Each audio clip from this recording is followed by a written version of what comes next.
Hello friends, welcome back to another lecture on statics IQ. Statics IQ में आप सभी का स्वागत है। दोस्तों, आज के सेशन में हम बात करने वाले हैं जनगणना पे। जी हाँ, आप सभी ने हमारे जो एसएससी जीडी स्पेशल 2023 का जो एनालिसिस करवाया गया है, उन सभी यदि क्लासेस को आपने अटेंड किया है तो आपने देखा होगा कि जो जनगणना टॉपिक से है, इससे दोस्तों हर एक शिफ्ट के अंदर एक या दो क्वेश्चन पुटअप हो रहे हैं। आज के सेशन में बात करने वाले हैं जनगणना पे। जी हाँ, जनगणना के बारे में समस्त यहाँ पे जो इंपॉर्टेंट तथ्य हैं, एग्जाम ओरिएंटेड फैक्ट है, उन सभी के बारे में बात करने वाले हैं। और बिल्कुल जो जनगणना 2011 की जनगणना है, उसके संबंधित जितने भी फैक्ट है, जितने भी आंकड़ों से क्वेश्चन पूछे जा सकते हैं, समस्त यहाँ पे आपको दोस्तों इस क्लास में मिलने वाला है। तो वीडियो के अंत तक बने रहिएगा। और जो दोस्तों एसएससी जीडी के एग्जाम में क्वेश्चन पूछे गए हैं, वह भी दोस्तों यहाँ पे बात करने वाले हैं कौन सा क्वेश्चन पूछा जा चुका है। तो यदि आज ही आप हमारे चैनल से जुड़े हैं तो चैनल को सब्सक्राइब करके बेल आइकन पे प्रेस कर दीजिएगा, ताकि इस प्रकार की समस्त वीडियो आपको सही समय से मिल सके। और आपने जो सपना देख रखा है 2023 में वर्दी पहनने का, वह सपना यदि आपको साकार करना है तो आपको हमारे साथ जुड़े रहना होगा। और दोस्तों, आपकी जब तक एग्जाम नहीं हो जाती, आपका अपना यूट्यूब चैनल स्टैटिक्स आईक्यू परिवार आप सभी के लिए इसी प्रकार से दिन रात मेहनत करता रहेगा।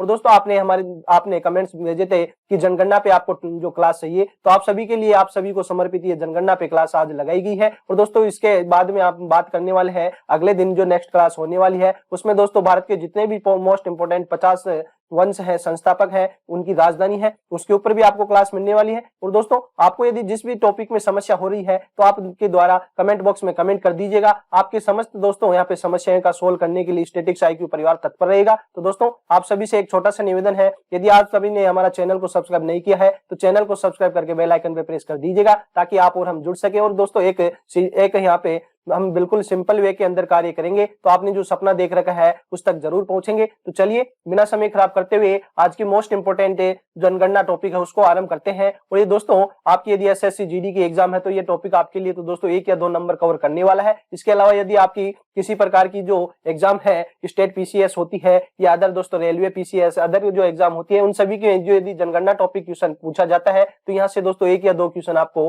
100% हर एग्जाम में देखने को मिलने वाले हैं। तो चलिए बात करते हैं जनगणना के ऊपर। जी हाँ, जनगणना के ऊपर हम यहाँ पे बात करने वाले हैं। तो जनगणना से बात करने से पहले दोस्तों, इसकी परिभाषा पे हम आज से डालते हैं कि किस प्रकार से जनगणना है। इससे दोस्तों परिभाषा क्या है? तो जनगणना होती है वह किसी देश या देश के एक सुपरिभाषित हिस्से के सभी व्यक्तियों के एक विशिष्ट समय पर, जी हाँ, एक विशिष्ट समय पर जनसांख्यिकीय, आर्थिक और सामाजिक डेटा एकत्रित करने, उसके संकलन, विश्लेषण और प्रसारित करने की एक प्रक्रिया है। जी हाँ, जो हमारे जो दोस्तों देश होता है या एक देश का सुपरिभाषित हिस्से की बात की जाए, उसमें दोस्तों किस प्रकार के लोग रहते हैं, उनकी आर्थिक स्थिति किस प्रकार है, उनकी सामाजिक स्थिति किस प्रकार है। और दोस्तों, इन सभी आर्थिक, सामाजिक और दोस्तों इनका डेटा एकत्रित करने के लिए दोस्तों उसके संकलन है और विश्लेषण को और परिभाषित प्रसारित करने की ये प्रक्रिया को दोस्तों जनगणना कहा जाता है। अब ये दोस्तों जो जनगणना है, यह जनसंख्या की विशेषताओं पर भी प्रकाश डालती है। जी हाँ, जो जनगणना करने का यह माध्यम है, उससे हमें पता चलता है कि हमारे देश या देश के किसी हिस्से में रहने वाली जनसंख्या किस प्रकार की विशेषताएं हैं, उस पर भी प्रकाश डालती है। और यहाँ पे बात करते हैं, भारतीय जनगणना दुनिया में किए जाने वाले सबसे बड़े प्रशासनिक अभ्यासों में से एक है। जी हाँ, जो भारत की जनगणना की जाती है वह दुनिया में किए जाने वाले सबसे बड़े प्रशासनिक अभ्यासों में से एक है। तो आप दोस्तों अनुमान लगा सकते हैं कि जो जनगणना है, कितने दोस्तों हमारा देश है इंडिया, इस इंडिया में दोस्तों पूरे स्तर पर किया जाता है, इसलिए दोस्तों यह दुनिया में सबसे बड़ा प्रशासनिक अभ्यास भी कहा जाता है। चलिए अगले फैक्ट के ऊपर बात करते हैं कि जो जनगणना शब्द का उल्लेख है, जनगणना शब्द का उल्लेख अर्थशास्त्र और आईने अकबरी, जी हाँ, अर्थशास्त्र है, अर्थशास्त्र में मिलता है। और दोस्तों आईने अकबरी में भी जो जनगणना शब्द है इसका उल्लेख मिलता है। विश्व में प्रथम जनगणना है जो स्वीडन देश में की गई थी। जी हाँ, यह दोस्तों क्वेश्चन एसएससी में पूछा जा चुका है। तो यहाँ पे दोस्तों जो क्वेश्चन पूछे जा चुके हैं उनमें दोस्तों हम यहाँ पे इस प्रकार टिक लगाने वाले हैं, तो आप उन पे दो विशेष ध्यान दीजिएगा, क्योंकि आपके आगे आने वाले शिफ्टों में यहाँ से क्वेश्चन छप सकते हैं। विश्व में प्रथम जनगणना स्वीडन देश में की गई थी, जो कि दोस्तों 1749 में की गई थी। प्रथम दशकीय जनगणना संयुक्त राज्य अमेरिका में की गई थी। तो यह भी दोस्तों एसएससी सीजीएल में क्वेश्चन पूछा जा चुका है कि प्रथम दशकीय जनगणना किस देश में की गई थी? तो यूएसए, जी हाँ, संयुक्त राज्य अमेरिका में प्रथम दशकीय जनगणना की गई थी। अब बात करते हैं भारत के संदर्भ में। भारत में प्रथम जनगणना 1872 में लॉर्ड मेयो के शासनकाल में की गई थी। जी हाँ, भारत में जो प्रथम जनगणना है 1872 में लॉर्ड मेयो के शासनकाल में की गई थी। लेकिन दोस्तों वर्तमान परिदृश्य की बात करते हैं, उसके अकॉर्डिंग जो लगातार जनगणना है वह 1881 में लॉर्ड रिपन के कार्यकाल में की गई थी। जी हाँ, 1881 में लॉर्ड रिपन के कार्यकाल में रेगुलर जनगणना आरंभ की गई थी। और बात करते हैं जो जनगणना है, यह जनगणना किस अधिनियम में आता है, यह क्वेश्चन भी दोस्तों एसएससी में पूछा जा चुका है कि जो जनगणना अधिनियम दोस्तों कब पारित किया गया था, तो 1948, जी हाँ 1948 में जनगणना अधिनियम पारित किया गया था। तो दोस्तों यह 3 क्वेश्चन तो एसएससी में पूछे जा चुके हैं और ये दोस्तों यह क्वेश्चन है जो लगभग हमारी दोस्तों जो भी एग्जाम होती है उनमें जनगणना से दोस्तों ये समस्त 5 क्वेश्चन पूछे जाते ही हैं। चलिए अब बात करते हैं अगले इंपॉर्टेंट फैक्ट के ऊपर कि जो जनगणना शब्द है या जो जनगणना का उल्लेख है भारत के संविधान के किस अनुच्छेद आर्टिकल में है। तो दोस्तों बात करते हैं आर्टिकल 246, जी हाँ आर्टिकल 246। इस आर्टिकल 246 में दोस्तों भारतीय संविधान में जनगणना का उल्लेख किया गया है। तो यह क्वेश्चन भी दोस्तों मोस्ट इंपोर्टेंट होता है क्योंकि जनगणना का उल्लेख भारत के संविधान में आर्टिकल अनुच्छेद 246 में किया गया है।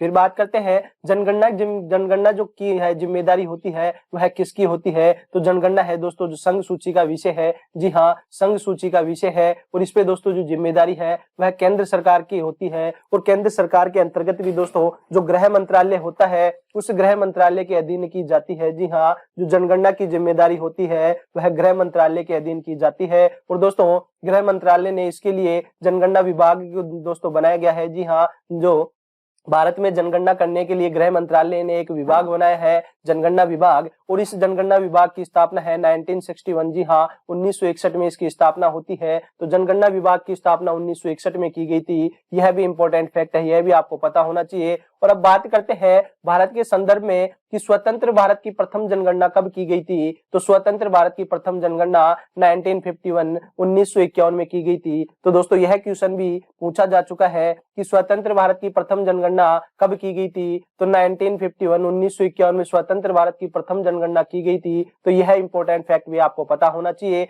और दोस्तों जिसके आज के सेशन में हम बात करने वाले हैं 2011 की जनगणना की, यह 2011 की जनगणना है की बात करते हैं तो यह दोस्तों स्वतंत्र भारत की 7वीं जनगणना है। जी हाँ, स्वतंत्र भारत की 7वीं जनगणना है, लेकिन वैसे ओवरऑल देखा जाता है तो ये 15वें नंबर की जनगणना आती है। तो दोस्तों आपको यहाँ से कंफ्यूजन नहीं होना है। स्वतंत्र भारत की, जी हाँ स्वतंत्र भारत की जनगणना के बारे में बात की जाए तो 2011 की जो जनगणना है वह 7वीं जनगणना है। और यदि ओवरऑल बात की जाती है तो जो 2011 की जनगणना है वह 15वें नंबर की जनगणना आती है। चलिए स्टूडेंट्स आगे बढ़ते हैं और अब बात करते हैं जो 2011 की जनगणना है इससे पूछे जा सकने वाले मोस्ट इंपोर्टेंट फैक्ट के ऊपर बात करते हैं। तो दोस्तों सबसे पहले बात करेंगे कि जो 2011 की जनगणना है उसके लिए इसके निदेशक किसे नियुक्त किया गया। निदेशक कहा जाए दोस्तों या महापंजीयक कहा जाए या जनगणना आयुक्त कहा जाए, तो दोस्तों ये तीनों शब्द है जो दोस्तों एक ही है। निदेशक कहा जाए 2011 की जनगणना का, या महापंजीयक कहा जाए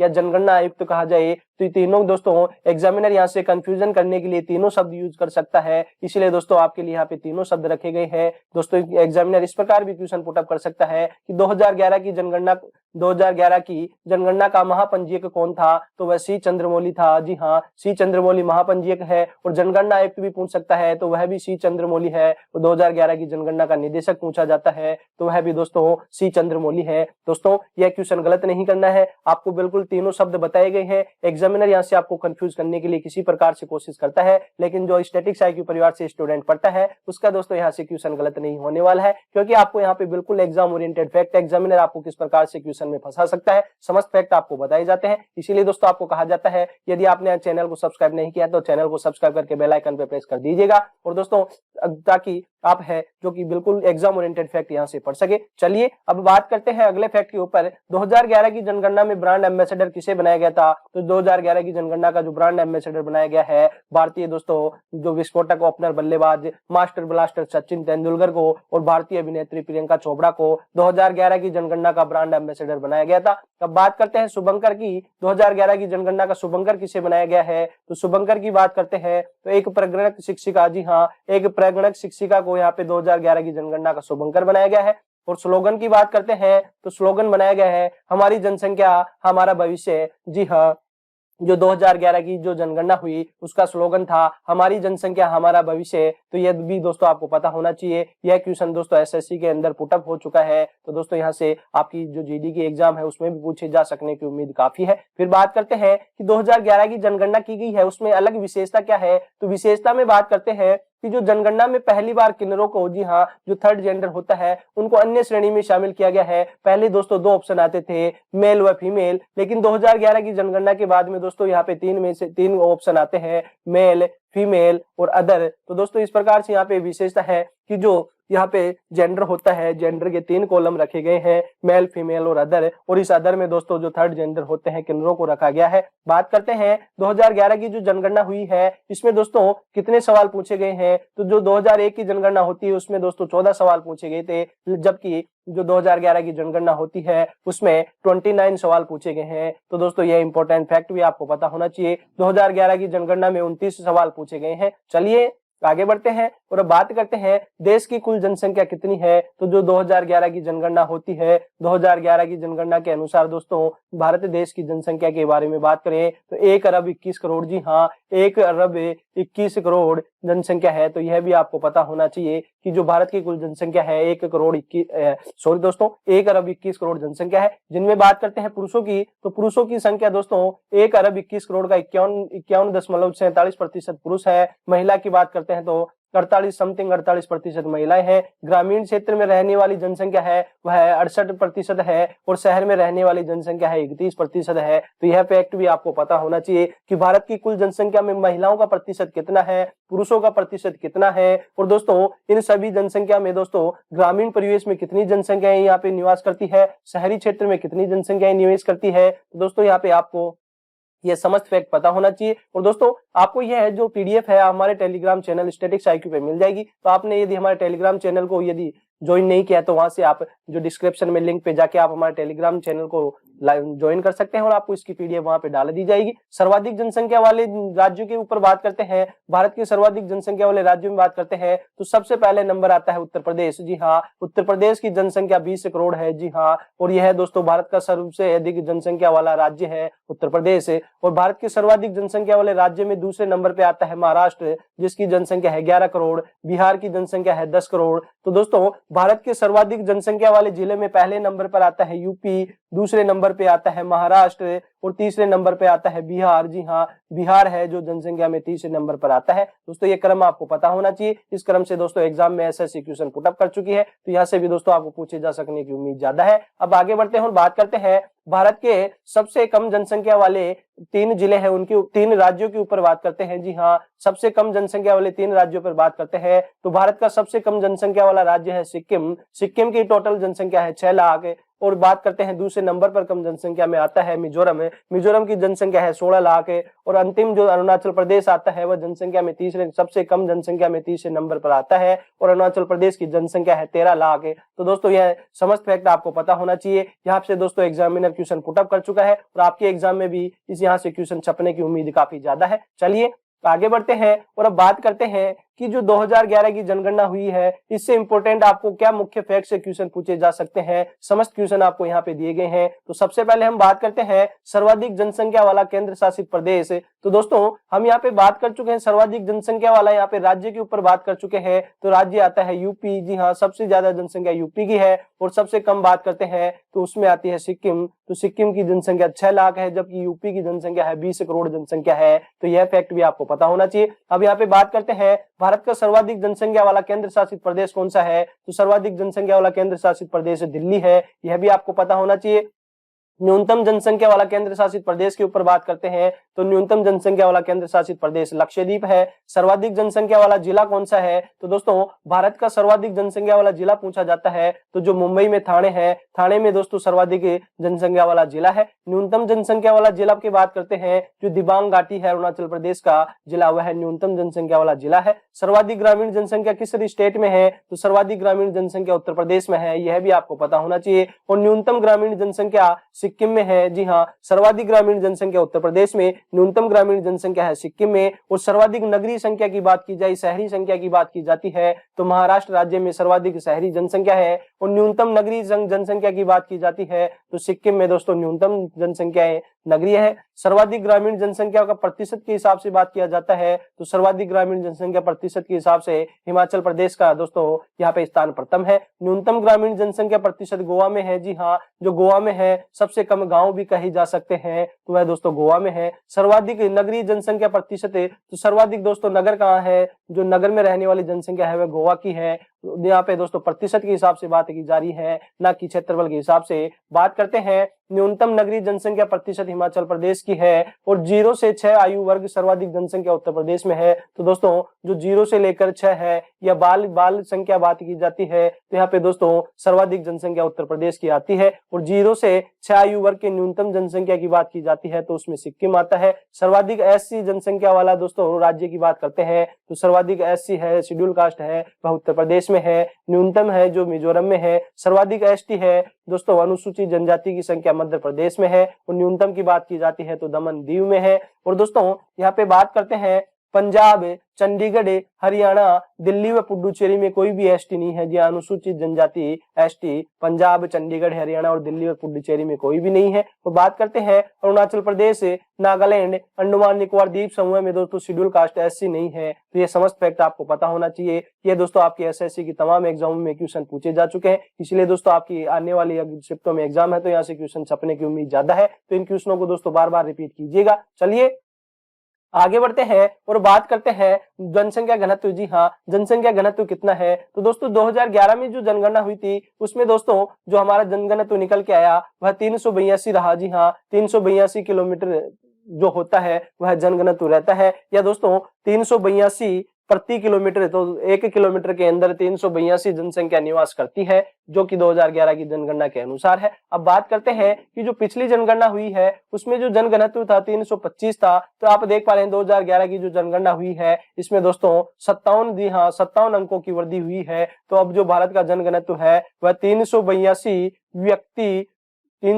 व्यक्ति प्रति किलोमीटर। जी हाँ, 1 किलोमीटर में रहने वाले व्यक्तियों की संख्या को जनघनत्व कहा जाता है, यह भी आपको पता होना चाहिए। 382 प्रति व्यक्ति 1 किलोमीटर में भारत में निवास करते हैं। अब बात करते हैं सर्वाधिक जनसंख्या घनत्व वाले राज्य के ऊपर। तो सर्वाधिक जनसंख्या घनत्व दोस्तों किस राज्य का है तो सर्वाधिक जनसंख्या घनत्व बिहार का है। बिहार का जनघनत्व है वह 1106 व्यक्ति प्रति किलोमीटर है। दूसरे नंबर पर आता है पश्चिम बंगाल जी का, जिसका 1028 है। तीसरे नंबर पे आता है केरल जिसका 860 है। उत्तर प्रदेश चौथे नंबर पर आता है जनघनत्व में और 5वें नंबर पर आता है हरियाणा, तो 573 दोस्तों व्यक्ति प्रति किलोमीटर हरियाणा का जनघनत्व है। अब बात करते हैं न्यूनतम जनसंख्या घनत्व वाले राज्य के ऊपर। तो न्यूनतम जनसंख्या घनत्व वाले राज्य में सबसे पहले आता है अरुणाचल प्रदेश और अरुणाचल प्रदेश का दोस्तों जनसंख्या घनत्व 17 है। जी हाँ, 17 व्यक्ति प्रति किलोमीटर। जी हाँ, 17 व्यक्ति प्रति किलोमीटर। तो यहाँ पे दोस्तों अरुणाचल प्रदेश में 1 किलोमीटर में दोस्तों 17 व्यक्ति ही यहाँ पे लगभग निवास करते हैं, जबकि इसके विपरीत सर्वाधिक जनसंख्या घनत्व वाला राज्य बिहार है, जिसमें 1 किलोमीटर में 1106 व्यक्ति, जी हाँ 1106 व्यक्ति प्रति किलोमीटर निवास करते हैं। तो आप दोस्तों देख पा रहे हैं कितना बड़ा अंतर है। दूसरे नंबर पर आता है जनघनत्व में सबसे निचले पायदान में दूसरे नंबर पर आता है मिजोरम जिसका 52 जनघनत्व है। सिक्किम में 86 जनघनत्व है। मणिपुर में 115 है। आंध्र प्रदेश में 119 है। तो दोस्तों यहाँ से आपको जो याद रखने वाले मुख्य फैक्ट है, यहाँ से आपको क्वेश्चन जो एसएससी जीडी 2023 में अभी जो शिफ्टों में पूछे जा चुके हैं वह यह क्वेश्चन है कि सर्वाधिक जनसंख्या घनत्व वाला राज्य कौन सा है। तो भारत में सर्वाधिक जनसंख्या घनत्व वाला राज्य बिहार है, तो यह आपको पता होना चाहिए। और इसका जनघनत्व है जो 1106 है।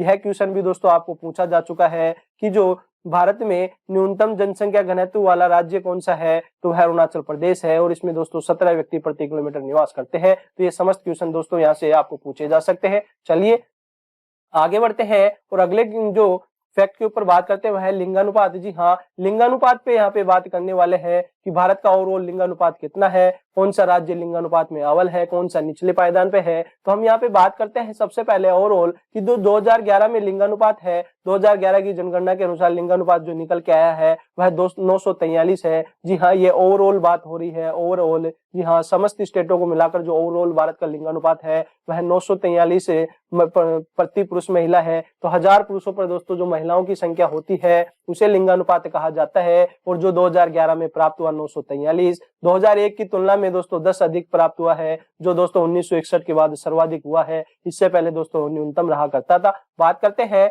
जनगणना 2011 में ग्रामीण लिंगानुपात है वह अधिक रहा है। जी हाँ, ओवरऑल से दोस्तों जो ग्रामीण लिंगानुपात है वह अधिक रहा है, जो दोस्तों 949 रहा, जिसमें सर्वाधिक केरल है। जी हाँ, जो सर्वाधिक जो ग्रामीण लिंगानुपात केरल का है और न्यूनतम दोस्तों सिक्किम का रहा है। बात करते हैं 2011 में जो नगरीय लिंगानुपात रहा है वह 929 रहा है। जी हाँ, जो 2011 में नगरीय लिंगानुपात 929 रहा है, जिसमें सर्वाधिक केरल है व न्यूनतम रहा है जो जम्मू कश्मीर का रहा है। तो दोस्तों यह भी आपको पता होना चाहिए, ग्रामीण में सर्वाधिक केरल का लिंगानुपात है और न्यूनतम दोस्तों सिक्किम का है। और नगरीय लिंगानुपात की बात की जाती है तो सर्वाधिक केरल का आता है और न्यूनतम है जो जम्मू कश्मीर का आता है। बिहार, गुजरात और जम्मू कश्मीर में लिंगानुपात में गिरावट आई है। जी हाँ, जो 2011 की जनगणना के अनुसार जो आंकड़े निकल के आए हैं उसमें बिहार, गुजरात और जम्मू कश्मीर में लिंगानुपात में गिरावट आई है। यह भी फैक्ट आपको पता होना चाहिए। अब बात करते हैं भारत के सर्वाधिक लिंगानुपात वाले राज्य के ऊपर। तो भारत में सर्वाधिक लिंगानुपात वाला राज्य में पहले नंबर पर आता है केरल। जी हाँ,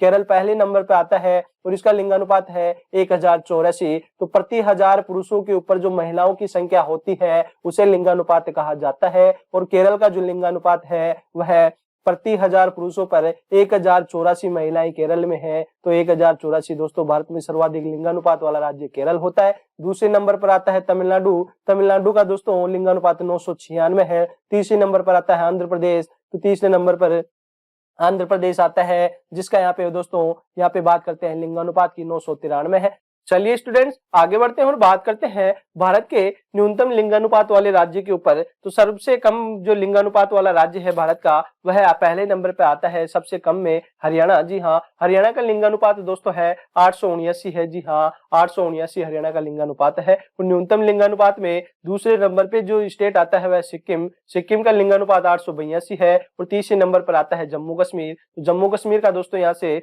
लिंगानुपात जो हमारे पास आंकड़ों से प्राप्त हुआ है 889 लिंगानुपात है। तो दोस्तों यहाँ से यहाँ पे आपको यह ऊपर की जो दो स्टेट है तो आपको पता ही होना चाहिए कि भारत का सर्वाधिक लिंगानुपात किस राज्य का है। तो केरल राज्य का सर्वाधिक लिंगानुपात है जिसमें 1084 है। और सबसे कम लिंगानुपात किस राज्य का है तो वह हरियाणा का है। तो यह दोस्तों दो फैक्ट तो आपको कंफर्म एग्जाम में पूछे जाने वाले हैं, क्योंकि एसएससी की दोस्तों एग्जाम में पूछे जा चुके हैं। अब बात करते हैं, अभी तक हमने स्टेट के ऊपर बात की है, अब बात करते हैं यूटीज के ऊपर। जी हाँ, यूनियन टेरिटरीज के ऊपर बात करते हैं, केंद्र शासित प्रदेश के ऊपर बात करते हैं। तो केंद्र शासित प्रदेश में सर्वाधिक लिंगानुपात वाला केंद्र शासित प्रदेश कौन सा है तो पुडुचेरी है। जी हाँ, सर्वाधिक लिंगानुपात वाला जो केंद्र शासित प्रदेश है पुडुचेरी है। और पुडुचेरी का लिंगानुपात है वह प्रति 1000 पुरुषों पर जो महिलाओं की संख्या है वह 1037 है। तो लिंगानुपात 1037 है। और बात करें इसी क्रम में न्यूनतम लिंगानुपात वाले केंद्र शासित प्रदेश पे, तो न्यूनतम लिंगानुपात वाला केंद्र शासित प्रदेश है वह दमन व दीव है, जो दोस्तों उसका लिंगानुपात है प्रति 1000 पुरुषों पर महिलाओं की जो संख्या है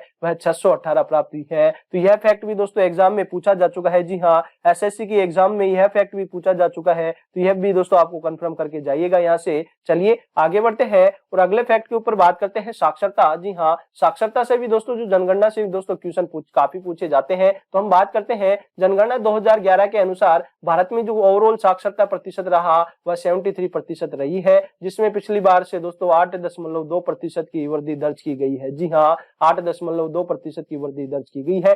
दोस्तों जो ओवरऑल हमने देखा कि जो भारत की साक्षरता है वह 73% रहती है। अब बात करते हैं दोस्तों ग्रामीण साक्षरता के ऊपर। तो ग्रामीण साक्षरता दोस्तों है वह 67.8% है। नगरीय साक्षरता है 84.1% है। और पुरुष साक्षरता की बात करें तो यहाँ पे 80.9% है। और साथ ही महिला साक्षरता की बात करते हैं तो महिला साक्षरता है वह 64.6% है। तो दोस्तों ये समस्त फैक्ट आपको पता होना चाहिए, यहाँ से क्वेश्चन छप सकते हैं। ओडिशा की महिला साक्षरता 64% है, जो देश की महिला साक्षरता के बराबर है। जी हाँ, जो यहाँ पे ओवरऑल महिला भारत में महिलाओं की जो साक्षरता है वह 64.6% है। लेकिन यहाँ पे जो ओडिशा स्टेट के ऊपर बात करते हैं तो इसमें दोस्तों ओडिशा में महिलाओं की साक्षरता भी 64% है, जो कि दोस्तों भारत की ओवरऑल महिलाओं की 64% के बराबर है। तो दोस्तों क्वेश्चन इस प्रकार भी यहाँ से एग्जामिनर पुटअप कर सकता है कि दोस्तों कौन से स्टेट का महिला साक्षरता में पहले क्रम स्थान पे आता है, तो महिला साक्षरता में पहले स्थान पर जो स्टेट आता है वह उड़ीसा है। तो यह भी आपको पता होना चाहिए, यहाँ से एग्जामिनर क्वेश्चन पुट अप कर सकता है।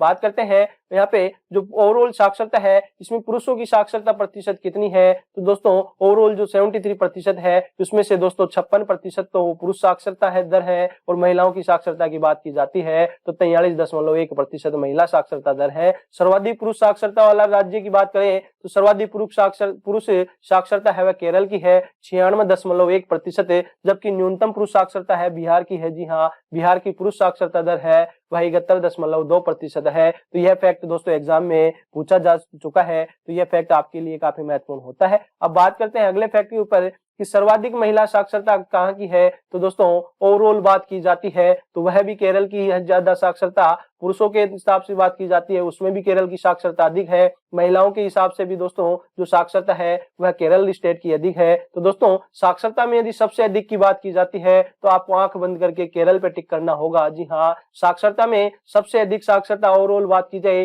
पुरुषों के हिसाब से बात की जाए, महिलाओं के हिसाब से बात की जाए तो सर्वाधिक केरल स्टेट की है, जबकि दोस्तों न्यूनतम साक्षरता बिहार में है। जी हाँ, पुरुषों की जो न्यूनतम साक्षरता है बिहार में है, और महिलाओं की भी दोस्तों यहाँ पे न्यूनतम साक्षरता दर बिहार में है। और ओवरऑल भी दोस्तों बात करते हैं तो सबसे कम साक्षरता वाला राज्य है वह बिहार पहले नंबर पर आता है। तो दोस्तों सबसे अधिक की बात की जाती है आंख बंद करके केरल, और सबसे कम की बात की जाती है साक्षरता तो आंख बंद करके बिहार पे टिक करना है। जी हाँ, अब बात करते हैं भारत के सर्वाधिक साक्षरता वाला राज्यों का क्रम। तो सबसे दोस्तों सर्वाधिक साक्षरता वाला राज्य है भारत का वह है केरल। केरल के बाद दूसरे नंबर पर आता है मिजोरम, तीसरे नंबर पर आता है गोवा, चौथे नंबर पर त्रिपुरा, पांचवें नंबर पर आता है हिमाचल प्रदेश। तो दोस्तों आपको यहाँ पे जो यह क्वेश्चन तो दोस्तों आपकी एसएससी जीडी 2023 की एग्जाम हो रही है, इसमें यह क्वेश्चन यहाँ से छप चुका है। तो दोस्तों यह क्वेश्चन भी कंफर्म यहाँ से आपको आगे आने वाले शिफ्टों में देखने को मिलने वाला है। सर्वाधिक साक्षरता वाले राज्यों का क्रम केरल में दोस्तों 94% साक्षरता दर है, और न्यूनतम साक्षरता वाले राज्यों की बात करते हैं तो न्यूनतम साक्षरता में दोस्तों हमने बात कि आंख बंद करके बिहार पे टिक करना है। दूसरे नंबर पर आता है अरुणाचल प्रदेश, तीसरे नंबर पर आता है दोस्तों न्यूनतम साक्षरता में राजस्थान, चौथे नंबर पर आता है झारखंड, पांचवें नंबर पर आता है आंध्र प्रदेश। तो यह क्रम भी दोस्तों आपको पूछे जा सकते हैं। चलिए आगे बढ़ते हैं और अगले फैक्ट के ऊपर बात करते हैं अन्य महत्वपूर्ण तथ्य। जी हाँ, अन्य महत्वपूर्ण तथ्य पे बात करें तो 2011 में दोस्तों भारत की जो जन्म दर रही वह 21.8% रही। इसी के साथ 2011 की जनगणना की मृत्यु दर के बारे में बात करें तो मृत्यु दर है 7.1% रही। दोस्तों मृत्यु दर से अलावा दोस्तों यहाँ से क्वेश्चन छप सकता है शिशु मृत्यु दर पर, तो यहाँ पे भारत की शिशु मृत्यु दर दोस्तों 44 रही, जबकि 2011 में भारत की मातृ मृत्यु दर रही जो 212 रही। तो दोस्तों यह अन्य फैक्ट से भी एग्जामिनर क्वेश्चन पुट अप कर सकता है, तो यह फैक्ट भी आपको बता दिए गए। अब बात करते हैं जो 2011 की जनगणना की गई है, इसमें दोस्तों निर्धनता रिपोर्ट भी जारी की गई है। तो ये निर्धनता रिपोर्ट के बारे में बात करें तो सबसे पहले बात करते हैं यह निर्धनता रिपोर्ट है किस समिति के दोस्तों सुझाव पर लागू की गई है, तो निर्धनता रिपोर्ट है, गरीबी रिपोर्ट है वह सुरेश तेंदुलकर समिति, जी हाँ, सुरेश तेंदुलकर समिति द्वारा सुझाए गए फॉर्मूले के आधार पर निर्धनता रिपोर्ट का निर्धारण किया गया है। तो दोस्तों एग्जामिनर यहाँ से क्वेश्चन छप सकता है, और दोस्तों यह एसएससी सीजीएल 2021 में क्वेश्चन पूछा भी जा चुका है कि जो निर्धनता रिपोर्ट है किस समिति की सिफारिश पर तैयार की गई है, तो निर्धनता रिपोर्ट सुरेश तेंदुलकर समिति के द्वारा निर्धारण की गई है। और दोस्तों क्वेश्चन इस प्रकार भी एसएससी में छप चुका है कि जो सुरेश तेंदुलकर समिति है किससे संबंधित है, सुरेश तेंदुलकर समिति है दोस्तों एसएससी में क्वेश्चन पूछा जा चुका है कि सुरेश तेंदुलकर समिति किससे संबंधित है, तो दोस्तों ये निर्धनता से संबंधित है, गरीबी रेखा से निर्धनता से संबंधित है या गरीबी रेखा से संबंधित है, इस प्रकार एसएससी क्वेश्चन पुट अप कर चुकी है। सर्वाधिक निर्धनता अनुपात वाला राज्य के बारे में बात करें, सर्वाधिक निर्धनता अनुपात वाला राज्य है वो छत्तीसगढ़ है, और न्यूनतम निर्धनता अनुपात वाला राज्य गोवा है। जी हाँ, सबसे अमीर व्यक्ति गोवा में है, और गरीब दोस्तों यहाँ पे प्रतिशत के हिसाब से बात हो रही है वह छत्तीसगढ़ में है। और सर्वाधिक पिछड़ा राज्य की बात करें तो दोस्तों सर्वाधिक पिछड़ा राज्य उड़ीसा आता है, और सर्वाधिक विकसित राज्य की बात करें तो गोवा आता है। जी हाँ, गोवा सर्वाधिक विकसित राज्य है। गोवा के बारे में हमने देखा कि यहाँ पे सर्वाधिक नगरीय जनसंख्या भी है, तो दोस्तों नगरीय जनसंख्या होने के कारण यहाँ पे दोस्तों सर्वाधिक विकसित राज्य गोवा भी है। तो यह फैक्ट भी आपको पता होना चाहिए। आगे बढ़ते हैं और अब बात करते हैं जो 2021 की दोस्तों जो 16वीं जनगणना होनी थी। जी हाँ, 2021 में 16वीं जनगणना होनी थी तो वह नहीं हुई है दोस्तों, आप सभी को पता है। वर्तमान में 2023 चल चुका है, और दोस्तों जनवरी अभी माह चल रहा है। जनवरी की दोस्तों यहाँ पे आज 19, जी हाँ 19 जनवरी हो चुकी है, लेकिन अभी तक दोस्तों 19 जनवरी 2023 तक 16वीं जनगणना यहाँ पे लागू नहीं की गई है, जो दोस्तों 2021 में होनी थी। तो 2021 में दोस्तों आप सभी को पता है कि बहुत बड़ी महामारी आती है, कोविड महामारी। तो 2021 की जनगणना को कोविड-19 महामारी के प्रकोप के कारण स्थगित कर दिया गया है। जी हाँ, जो इसको स्थगित कर दिया गया है। अब आगे आने वाले समय में इसको दोस्तों पूर्ण किया जाएगा। हालांकि ये जो 2021 की 16वीं जनगणना होनी थी या जो होगी 16वीं जनगणना अब भविष्य में, यह पहली डिजिटल जनगणना होने वाली है। जी हाँ, जो भारत की पहली डिजिटल जनगणना होने वाली है वह 16वीं जनगणना होगी, जिसमें दोस्तों स्वगणना का भी प्रावधान किया गया है। जी हाँ, स्वगणना का भी प्रावधान होगा और यह पहली बार है कि ऐसे परिवार और परिवारों में रहने वाले सदस्यों की जानकारी भी एकत्रित की जाएगी जिसका मुखिया कोई ट्रांसजेंडर होगा। जी हाँ, इसकी यह विशेषताओं में मुख्य बात होगी कि यहाँ पे उन दोस्तों ऐसे परिवारों को भी यहाँ पे गणना की जाएगी जिनके परिवारों में दोस्तों रहने वाले सदस्यों की जानकारी या एकत्रित इस बार की जाएगी जिसका मुखिया दोस्तों एक ट्रांसजेंडर होगा। पहले केवल पुरुष और महिलाओं के लिए कॉलम था, लेकिन अब दोस्तों यहाँ पे 3 कॉलम आने वाले हैं कि जो मुखिया पे दोस्तों ट्रांसजेंडर का भी नाम लिया जाएगा। तो दोस्तों आज के सेशन में हमने बात की जनगणना। जी हाँ, जनगणना से संबंधित पूछे जा सकने वाले या जो जनगणना से एसएससी के द्वारा पूछे गए समस्त क्वेश्चन के आधार पर हमने दोस्तों आपको बिल्कुल 100% रियल फैक्ट के देने की कोशिश की है। तो दोस्तों आपको ये सेशन अच्छा लगा है तो ज्यादा से ज्यादा लाइक कीजिएगा, ज्यादा से ज्यादा शेयर कीजिएगा ताकि ये सेशन आप सभी के दोस्तों के पास, भाइयों के पास पहुंच सके। और हाँ, यदि आज आप हमारे चैनल से जुड़े हैं तो चैनल को सब्सक्राइब करके बेल आइकन पे प्रेस कर दीजिएगा। और दोस्तों आपको कौन से टॉपिक पे आपको अगला वीडियो चाहिए आप सभी कमेंट बॉक्स में कमेंट कर दीजिएगा ताकि आप सभी के पास से कमेंट आते हैं, उस हिसाब से ही हम दोस्तों आपको किस टॉपिक में ज्यादा समस्या होती है वह टॉपिक यहाँ से चूज करते हैं और उसके समस्त फैक्ट आपको बिल्कुल एग्जाम ओरिएंटेड फैक्ट, उसके साथ में पिछले एग्जाम में किस प्रकार से क्वेश्चन पूछे गए हैं और आपके आगे आने वाली एग्जाम में किस प्रकार से और क्वेश्चन यहाँ से पुटअप कर सकता है एग्जामिनर, समस्त फैक्ट आपको यहाँ पे प्रोवाइड करवाए जाते हैं। तो दोस्तों आप सभी एक छोटा सा निवेदन है, यदि चैनल को सब्सक्राइब नहीं किया है तो चैनल को सब्सक्राइब करके बेल आइकन पे प्रेस कर दीजिएगा। और हाँ, अब मिलते हैं अगले सेशन के साथ। जय हिंद, जय भारत।